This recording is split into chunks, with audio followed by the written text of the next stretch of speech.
여러분 안녕하세요. 3월 30일 목요일 여의도 펀드매니저TV 금융시장 전망 및 투자 전략 시작하도록 하겠습니다. 잘 주무셨습니까? 좋은 아침입니다. 네, 기온 차이가 굉장히 일교 차이가 심한 그런 요즘의 날씨죠. 네, 아침과 저녁은 좀 싸늘하고 낮은 좀 따뜻하고 감기 걸리기 딱 좋은 그러한 날인 것 같습니다. 요즘 뭐 오미크론과 감기가 막 섞여서 내가 오미크론인지 감기인지 구별하기 힘든 그러한 형태가 계속되는데 의사 선생님도 깜짝깜짝 놀라시더라고요.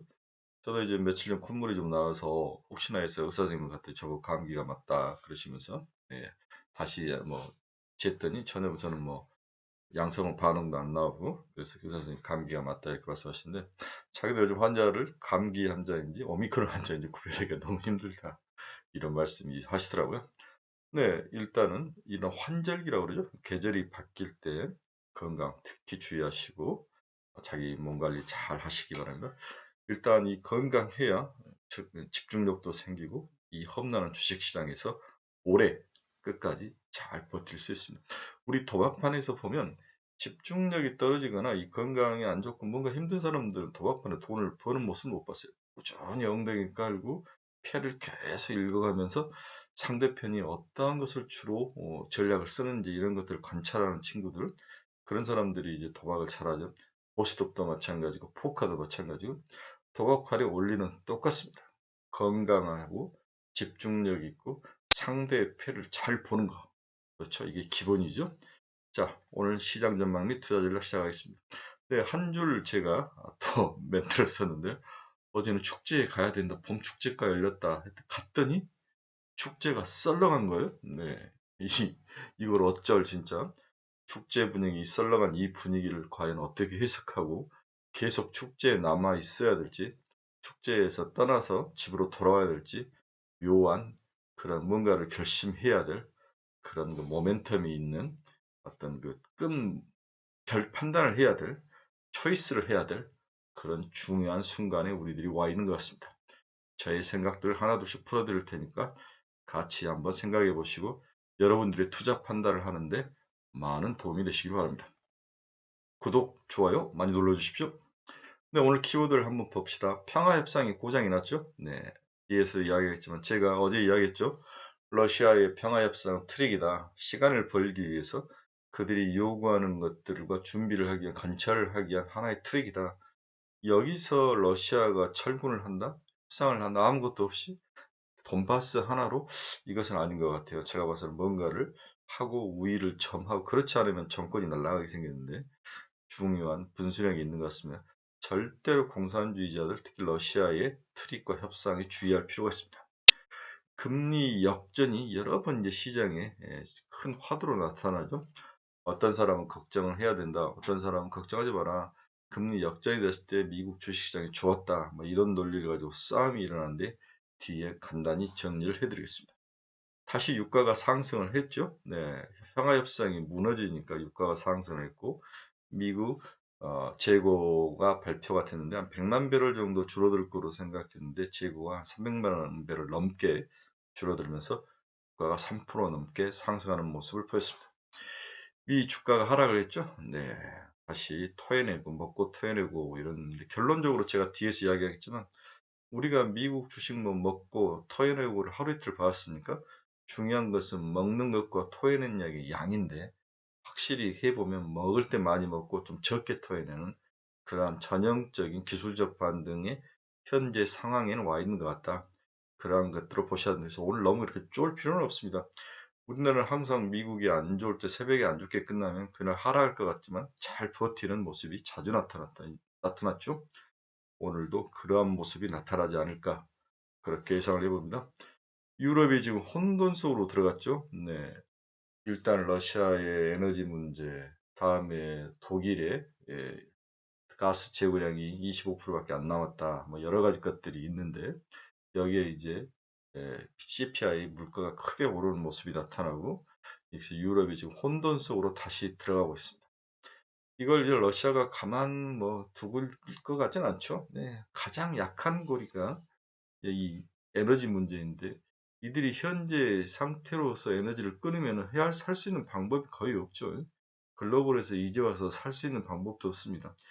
이 천연가스나 이런 것들은 부둣가에 이제 이 액화 석유를 해서 이제 액체로 가져갔다가 다시 기체로 바꾸는 그러한 어떤 장치들이 해야 되는데 이게 하루 이틀만 되겠습니까? 최소한 이런 것들만 2, 3년씩은 걸리고 또 부둣가에 여러 것들 협상을 해야 되고 이러한 것들이 필요한 상황인데 하루아침에 만들지 않습니다.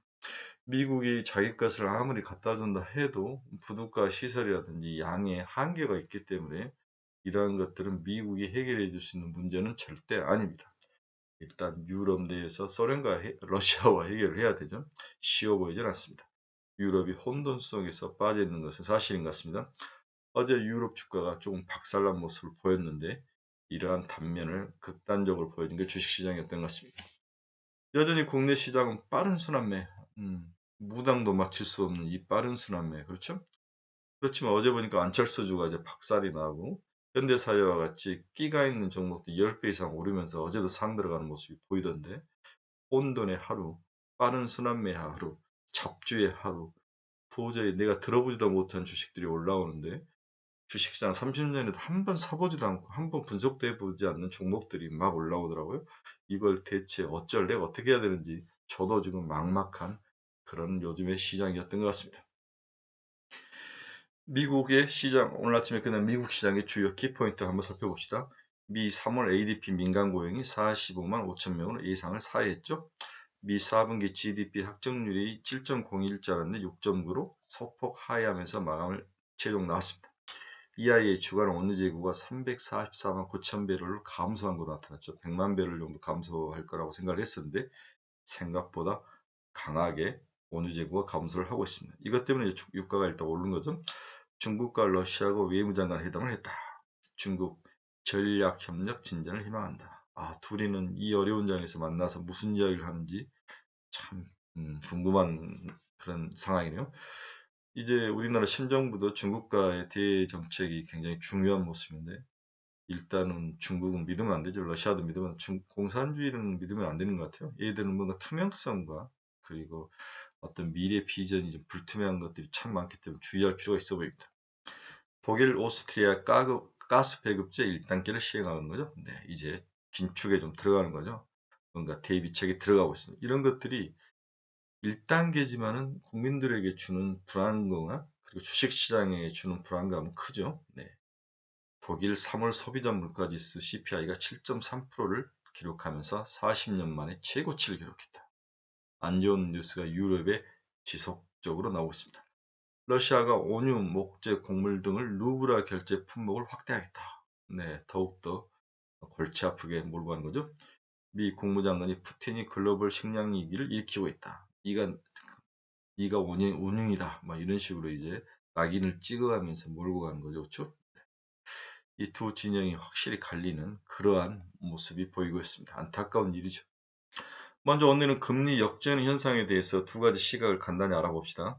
제프리 건들락이라고 더블라인 캐피탈 CEO인데 이게 이제 빌 그로스 이후에 글로벌 채권 왕이죠. 이분이 이제 채권 펀드를 가장 많이 운영하는 사람인데 당연히 뭐 채권이나 금리나 이런 것들에 대해서 잘 알고 민감할 수밖에 없죠.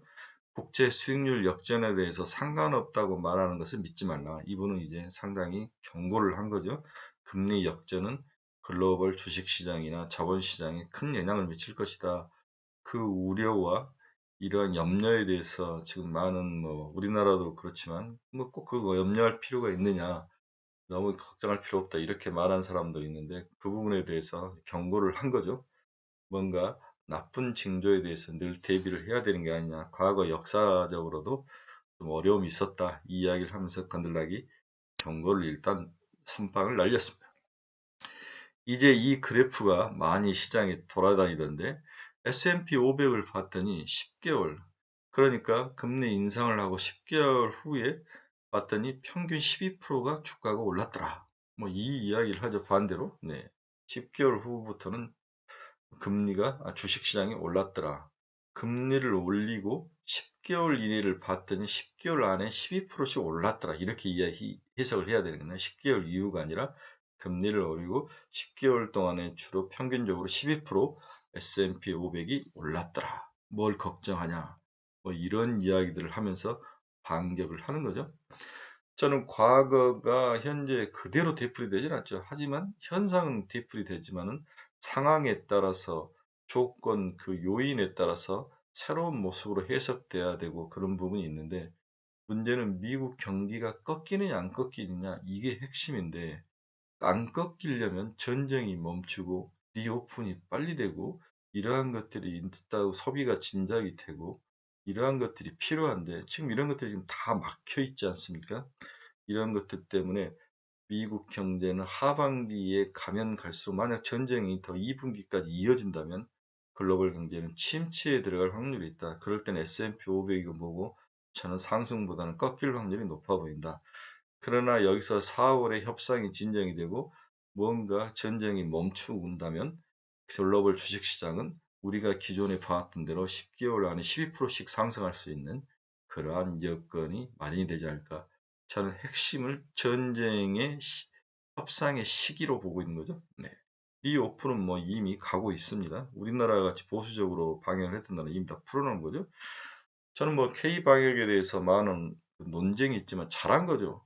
가장 치명률이 높을 때는 꽉 막아야죠. 막아서 막고 국가가 천 사람이라도 목숨을 구해야 되는데 치명률이 낮아질 때는 열어야 되죠. 네, 이 전략을 저는 잘 썼다고 생각합니다. K 방역에 대해서 폄훼하는 것은 이해가 좀 안 되는 것 같아요. 미국 국채 금리를 봅시다. 2년이 2.32%, 네, 5년이 2.44, 10년이 2.36. 먼저 2년과 10년은 아직까지 뒤집어지질 않았죠. 제가 지난주만 해도 20bp 내에 들어왔다 이야기를 했는데 벌써 4bp 차이네요. 2년과 10년은 4bp 차이다. 5년과 10년은 이미 뒤집어졌죠. 좀 많이 뒤집어진 8bp나 뒤집어져 있네요. 그렇죠? 네. 10년과 30년의 차이가 있고, 네.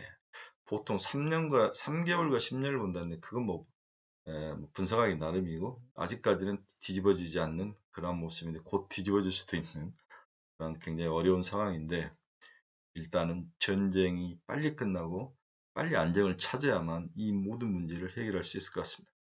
물론 이제 일드 커브가 뒤집어진 것을 막을 수 있는 유일한 방법은 미국 이제 페드나 미국 은행들이 어떻게 몇 년물을 사주면서 금리를 내리고 올리는가 이 전략을 잘 사용해야 되는데 2년물을 계속 사준다면 2년물 빠지겠죠. 그렇지 않 그렇지 않고 뭐 또 5년물을 사준다든지 이러한 전략적 배려가 좀 필요할 것 같은데 일단은 미국 대차대조표를 축소해야 될 상황에서 다시 채권을 사주면서 일드 커브의 모양을 다시 정상으로 되돌려 스프레드를 되돌려주는 것은 좀 어려울 것 같아 당분간 이런 면에서 일시적으로 일드 커브 역전 현상은 나올 것이다. 그렇죠? 지금은 이제 어제 그제만 해도 이러한 역전 현상을 무시하면서 주식시장이 올랐는데 오늘은 살짝 또 관심들을 갖는 그러한 모습이 미국 블룸버그나 이런 데를 읽어보면 또 나오기 시작합니다. 일단은 좀 더 지켜봐야 되지만 민감하게 지켜봐야 된다. 이렇게 결론을 내볼 수 있습니다. 금일 주식시장을 오늘 새벽에 끝난 미국 주식시장을 보면 다우는 0.19%, 네, 나스닥은 1.21%, S&P는 0.63%. 어제 많이 먹고 조금 토해내는 모습이죠. 특히 이제 나스닥에서 문제가 되는 것은 필라델피아 반도체 지수가 전부 3% 넘게 다 하락을 했어요. 그렇죠? 엔비디아, 뭐 AMD, 퀄컴 뭐 할 것 없이 주요 기술주들이 전부 토해내는 그러한 모습을 보였어요. 그동안 너무 많이 오른 거에 대한 그러한 반작용으로 이익 실현이라고 봐야 되는데 나스닥은 끝을 돌려내지 못했죠. 네. S&P도 500도 그렇고 다우는 살짝 끝을 돌려놨는데 나스닥과 S&P는 끝을 돌려놓지 못했습니다. 약세 심리를 나타내는 거죠. 영국은 0.5% 상승을 했는데 프랑스는 0.74%, 독일은 1.45% 하락을 했습니다. 어제 저녁 처음 시작할 때는 굉장히 많이 하락을 했는데 이것도 갭을 많이 줄이면서 마감이 되는 모습을 보여주고 있습니다. 우리 한국도 오늘 그런 모습을 보여줄 것 같아요. 장 초반은 당연히 안 좋겠죠. 네.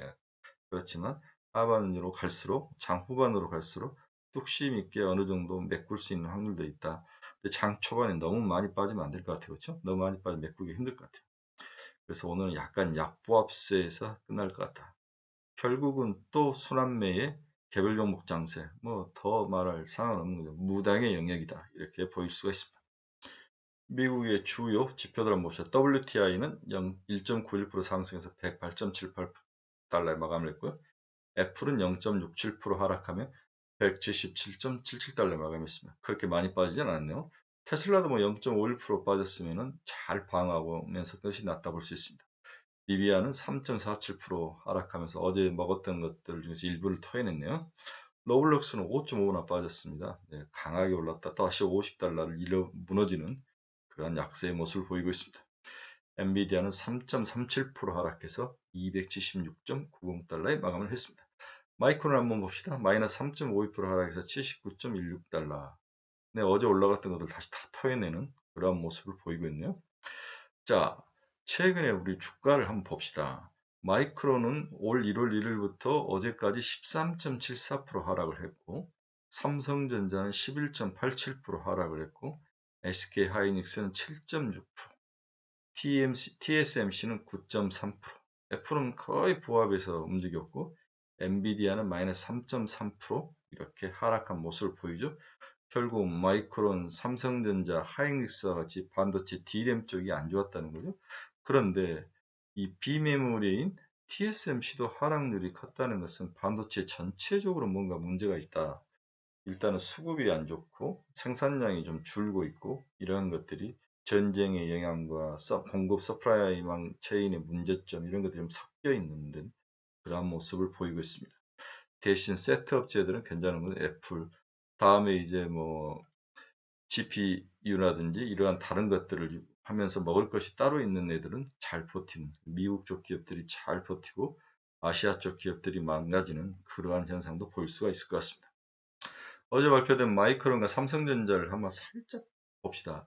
영업이익이 마이크론은 119억 달러, 119억 불이니까 이게 12조밖에 안 되는 거죠. 1년에 올해 예상되는 영업이익이 삼성전자는 얼마인가? 51조죠. 51조.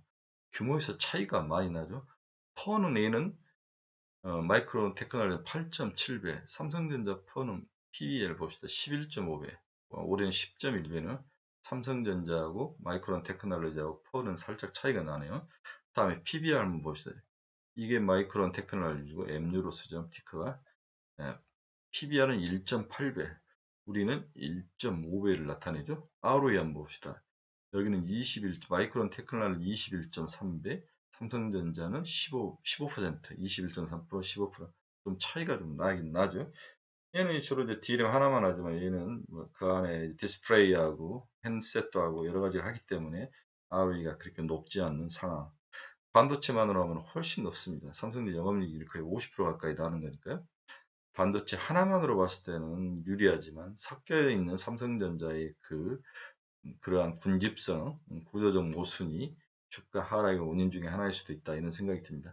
일단 마이크론은 삼성전자에서 이는 단일 메모리이기 때문에 일단 좀 나아 보이는 그런 모습을 보이고 있다 이렇게 볼 수 있습니다.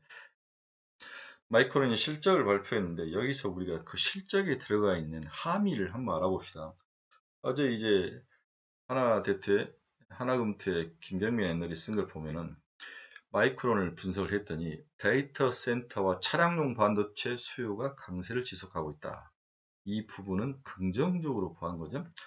2022년 3Q 달러, 2022년 3월부터 2022년 5월 향후에 다음 분기 매출 가이던스를 발표했는데 85억에서 89억 달러로 컨센서스 82억 달러를 웃돌았다. 우리가 생각하는 것보다도 매출이 잘 나올 거라고 일단 예상을 한 거죠. 매출 가이던스로 미루어 D램과 랜드의 빅그로스는 각각 10% 상회할 가능성이 커 보인다. 빅그로스는 전체적으로 이제 매출을 계산할 때 하나의 단위로 서로 평탄화시켜서 일치시켜서 하는 거죠. 그렇다면 반도체 전체의 매출을 하나의 단위로 바꿔가지고 서로 비교하기 편리하게 해놨는데 D램과 낸드의 빅그로스가 10%를 상회할 것 같다. 이거 전부 다 YOY 기준이죠. 데이터 센터, 차량용, 사물 인터넷 매 수요가 매출 성장을 이끌 것으로 전망을 한다. 데이터 센터는 여전히 좋고 차량용 반도체 쪽에서도 호재가 있고 다양한 IoT 사물 인터넷 수요도 늘어난다. 이렇게 볼 수 있는 거죠. 2022년 2분기에 데이터 센터 매출은 전년 대비 60% 이상 성장을 했다. 굉장히 많이 할 거로 예상을 하네요. 특히 SSD 매출이 전년 대비 2배 이상 증가했다. 네, SSD가 여전히 좋은 모습을 보이고 있습니다. 차량용 및 사물 인터넷 사업부 매출은 마이크론 전체 매출액의 10% 이상을 차지했다. 이게 새로운 미래의 먹거리죠. 차량용과 사물 인터넷. 그중 차량용 매출은 역사상 가장 높은 수준을 기록했다. 향후 차세대 전기차 모델 100여 종이 출시될 예정이므로 ADAS야 인포테인먼트에 사용되는 반도체 수요가 지속 증가할 것으로 예상을 하고 있다.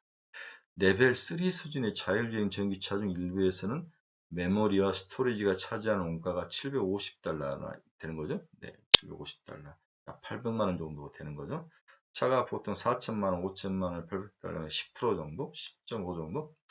이는 기존 자동차의 15배가 넘는 수준이다. 네, 원가가 그만큼 비싸지는 그러한 물량이 들어가고 있는 거죠. ADAS가 들어가 있는 레벨 3 수준의 자율주행차. 또한 산업용 사물 인터넷 매출은 전년 대비 60% 이상 성장했다. 공장 자동화와 보안 시스템 매출이 상승했기 때문에 공장 자동화 보안 시스템에도 D램과 낸드가 들어가고 있는 거죠. 다음 분기와 2022년 하반기에도 데이터 센터와 차량용 매출이 견조할 것으로 전망한다.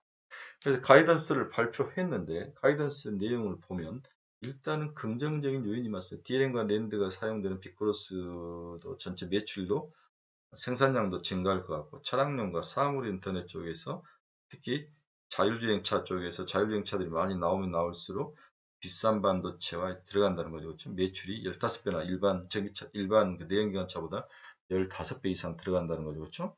근데 여기에 산업용 공장 자동 제어, 스마트 팩토리 이런 것들, 보안 시스템 이런 데 들어가는 제품에 들어가는 반도체들이 가격이 향후에 미래 먹거리일 수 있다. 이들에게 성장력이 있다. 이렇게 긍정적인 이야기를 일단 마이크론 테크노를 했다라고 분석을 해줬습니다. 반대로 단점이 있다. 원가 비중이 높아지고 있다. 이 이야기를 또 반대의 악재로 이야기하는 거죠.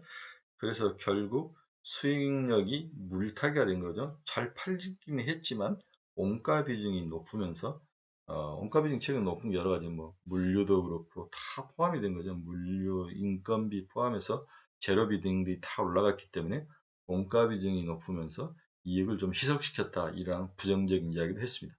이번에 발표될 삼성전자는 12조 정도 예상을 하는데 삼성전자도 이 이야기를 할 것 같아요. 좋다. D램이나 낸드 이런 건 좋지만 또 원가 비중이 높고 비용이 많이 올라갔다. 이 이야기를 똑같이 할 확률이 높아 보입니다. 따라서 삼성전자의 1분기 실적 발표에서 우리가 얻을 수 있는 함의는 없는 것 같아요. 긍정적인 포인트는 안 보인다는 거죠. 이러한 부분이 삼성전자를 지속적으로 누를 수밖에 없는 그런 요인이다. 이렇게 해석해 볼 수 있습니다. 오늘 시장 결론을 한번 봅시다. 미국 시장의 하락에 크게 신경 쓸 필요는 없어 보인다. 최근 우리나라 시장은 미국이 하락하는 오히려 잘 버텨주는 모습이 나타나고 있다. 괜히 따라갈 수 없는 온갖 잡주들이 빠른 순환매가 시장을 지배하고 있으며 오늘도 어떤 종목과 섹터가 주인공으로 나타날지 예측이 안 되는 안개장이 펼쳐질 것으로 전망이 되고 있다. 어제 일부 상승 기운이 돌았던 삼성 SDI 또 자동차 업체 관련 기업들은 생각보다도 주가 상승의 연소성이 그리 오래가지 않을 것으로 전망돼 주의가 필요해 보인다. 그렇죠? 저는 오래가지 않을 것으로 봅니다. 어제는 또 안철수주가 급락을 얻고 현대사료는 다시 제상까지 진입하는 등 어떤 재료를 가지고 있는 기업들의 움직임과 변동성은 크게 나타났죠.